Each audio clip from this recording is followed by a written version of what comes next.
મિત્રો બાપ તો બાપ છે હો। આપણા ફેમિલીની અંદર કોઈ પણ માણસને દુઃખ પીડ્યું હોય, દીકરાને દુઃખ પીડ્યું હોય કે દીકરીને દુઃખ પીડ્યું હોય તો એ બાપને કે, પણ બાપને દુઃખ પીડ્યું તો બાપ કોને કે? કોઈ પણ બાપ એક ઓફિસની અંદર નોકરી કરતો હોય અને એના હરીફ માણસો હોય એને હેરાન કરતા હોય, છતાંય બાપ સહન કરી અને નોકરી કરતો હોય। અને એ જ બાપ કોઈ સામાન્ય નોકરી કરતો હોય, એક મજૂરી કામ કરતો હોય અને એનો શેઠિયો હોય, એને મન ફાવે એવા શબ્દો બોલતો હોય, છતાં એ સહન કરી મનમાં રડી લેતો હોય અને સહન કરતા કરતા પોતાના દીકરાઓ માટે એ નોકરી કરતો હોય છે।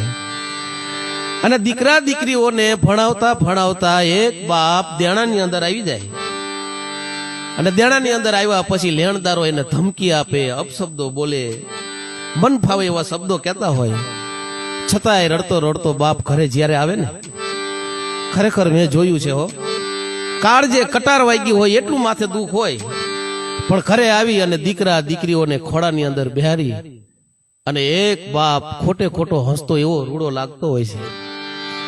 બાપની વ્યાખ્યા ન હોઈ શકે। બાપ તો આ દુનિયાની અંદર અણમોલ છે। બાપ, ફરી વખત કહું છું મિત્રો, બાપને ક્યારેય ન ભૂલતા। બાપ તો બાપ છે।